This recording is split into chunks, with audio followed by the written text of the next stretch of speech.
할렐루야, 사랑하는 새벽나라 친구들, 여러분과 함께 주일 말씀을 나누게 된 황유일 전도사입니다. 오늘 말씀이 여러분들의 삶을 바꾸는 놀라운 말씀이 되길 축복합니다. 여러분은 예수님을 진짜로 믿고 있나요? 혹시 예수님을 아는 것만으로 믿고 있다고 착각하고 있지는 않을까요? 반대로 예수님을 진짜 믿는다면 어떻게 알 수 있을까요? 하나님께서 우리에게 엄청난 영적 원리를 말씀하십니다. 오늘 말씀의 제목은 성령을 아나요입니다. 오늘의 말씀은 사도행전 19장 1절에서 10절입니다. 아볼로가 고린도에 있는 동안 바울은 윗지방을 거쳐서 에베소에 도착했습니다. 거기서 그는 몇몇 제자들을 만났습니다. 바울이 그들에게 여러분은 믿을 때 성령을 받았습니까? 라고 물었습니다. 그들이 대답했습니다. 아니요, 우리는 성령이 있다는 사실도 듣지 못했습니다. 그래서 바울이 물었습니다. 그렇다면 여러분은 어떤 세례를 받았습니까? 그들이 대답했습니다. 요한의 세례입니다. 바울이 말했습니다. 요한의 세례는 회개의 세례입니다. 그는 백성들에게 자기 뒤에 오실 분을 믿으라고 했는데 그분이 바로 예수입니다. 그들은 이 말을 듣고 곧바로 주 예수의 이름으로 세례를 받았습니다. 바울이 그들에게 손을 얹자 성령이 그들에게 내려 그들이 방언으로 말하며 예언하게 됐습니다. 그들은 모두 12사람 정도였습니다. 바울이 회당으로 들어가 석 달 동안 담대하게 말하며 하나님 나라에 대해 강론하고 설득했는데 그 가운데 몇 사람은 마음이 완고해져 믿기를 거부하고 공공연하게 그 가르침을 비방했습니다. 그래서 바울이 그들을 떠나 제자들을 따로 데려다 두란노 서원에서 날마다 가르쳤습니다. 이 일이 2년 동안 계속돼 아시아 지방에 사는 모든 유대 사람들과 그리스 사람들이 주의 말씀을 듣게 됐습니다. 바울은 2차 전도 여행을 마치고 곧바로 3차 전도 여행을 시작합니다. 갈라디아와 부르기아 지방을 두루 돌며 모든 제자들에게 힘을 주고 오늘 에베소로 이동하죠. 에베소는 인구 약 25만 명의 도시로 로마 제국에서 세 번째로 큰 도시였어요. 그런데 바울은 그곳에서 뜻밖의 몇몇 제자들을 만납니다. 그런데 바울이 보기에 그들은 뭔가 이상했어요. 그래서 질문합니다. 2절입니다. 바울이 그들에게 여러분은 믿을 때 성령을 받았습니까? 라고 물었습니다. 그들이 대답했습니다. 아니요, 우리는 성령이 있다는 사실도 듣지 못했습니다. 성령을 받지 않으면 우리는 절대로 예수님을 믿음으로 고백할 수 없어요. 고린도전서 12장 3절에 바울은 성령으로 말미암지 않고는 예수는 주이시다라고 할 수 없습니다라고 말해요. 그래서 예수님을 믿는 사람은 성령을 받을 수밖에 없습니다. 그런데 에베소 제자들은 세례 요한의 세례만 받았을 뿐 성령이 있다는 사실도 듣지 못했다는 거예요. 요한은 예수님의 길을 예비할 뿐 진정한 세례는 아니었죠. 그래서 세례 요한은 이런 말을 하죠. 나는 너희에게 물로 세례를 주지만 그분은 너희에게 성령으로 세례를 주실 것이다. 이들은 예수님에 대해 지식적으로는 알았지만 예수님께서 우리를 위해 죽으시고 부활하신 하나님의 아들이시며 메시아이심을 알지 못했다는 거예요. 그런데 에베소 제자들은 세례 요한이 전하려고 했던 분이 예수님이었다는 말을 듣고 예수님을 믿기로 결정합니다. 그리고 예수님의 이름으로 세례를 받죠. 그러자 성령이 그들에게 임하셨고 그들은 방언과 예언을 하기 시작합니다. 방언은 하나님과 대화하는 영적 소통이고 예언은 하나님의 말씀을 가지고 다른 사람을 변화시키는 것을 의미해요. 결국 이들은 이때 진짜 그리스도인이 됩니다. 사랑하는 여러분, 성령을 받은 사람은 표정과 삶에서 그 증거가 드러납니다. 예수님을 아는 것만으로 예수님을 믿는다고 말할 수 없어요. 왜냐하면 예수님을 내 삶의 주인으로 모시지 않는다면 의미가 없기 때문이죠. 성령을 받는다는 의미는 예수님을 아는 것을 넘어 믿기로 결단하는 것을 의미합니다. 그리고 예수님을 믿음으로 고백한다는 것 자체가 이미 성령님이 우리 안에 계시다는 증거입니다. 예를 들면 이런 거예요. 예수님을 믿는다고 말하면서도 우리는 우리의 인생의 운전대를 내가 쥐고 가려고 하는 사람들이 많습니다.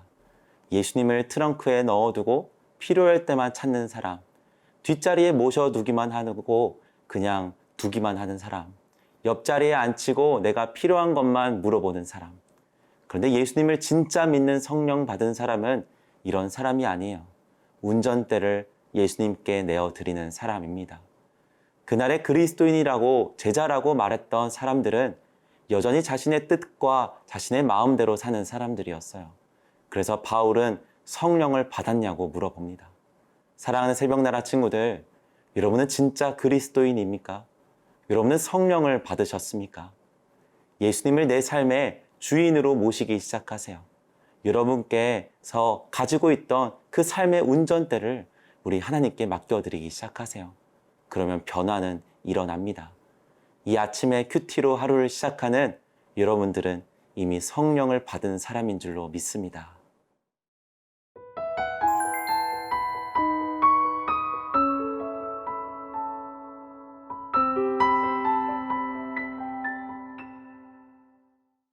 에베소에 방문한 바울은 그곳에 있는 회당에서 3달 동안 담대하게 하나님 나라에 대해 가르칩니다. 그러나 거기에 모인 몇 사람이 복음을 받아들이지 않죠. 9절입니다. 그 가운데 몇 사람은 마음이 완고해져 믿기를 거부하고 공공연하게 그 가르침을 비방했습니다.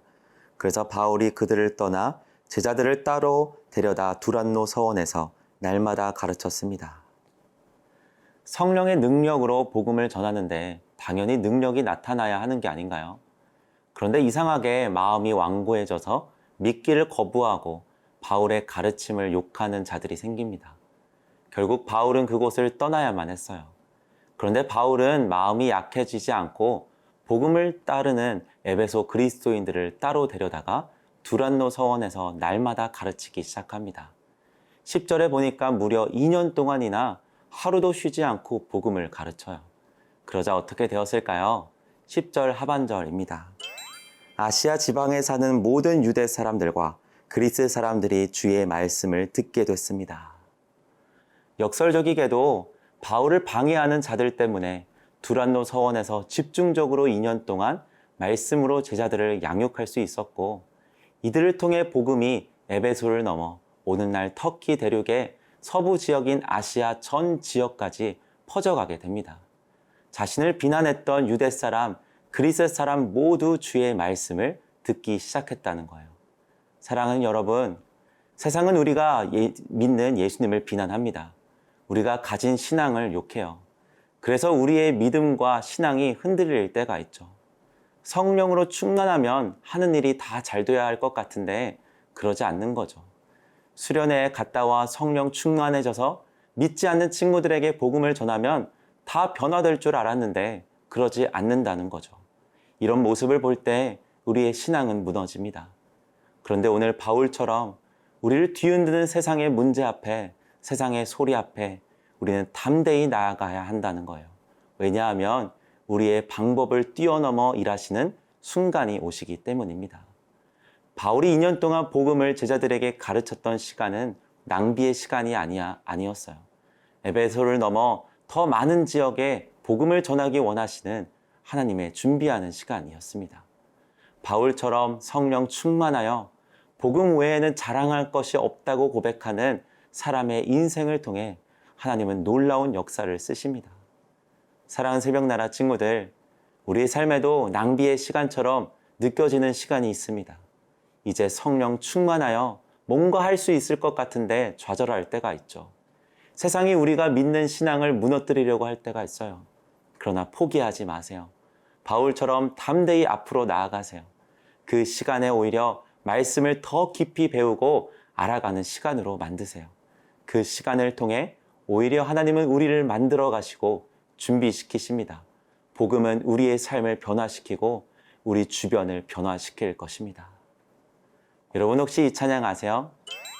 주님 그 나라에 이를 때까지 순례의 걸음 멈추지 않으며 어떤 시련이 와도 나 두렵지 않네. 주와 함께 걷는 이 길에. 세상은 우리를 무너뜨릴 수 없습니다. 여러분, 인생의 두란노로 나아가세요. 그곳에서 하나님은 우리를 준비시키시고 만들어 가실 것입니다. 복음의 역사를 매일의 삶에서 경험하는 모든 새벽나라 친구들이 되길 축복합니다. 사랑하는 하나님, 오늘 예수님을 내 삶의 주인으로 모십니다.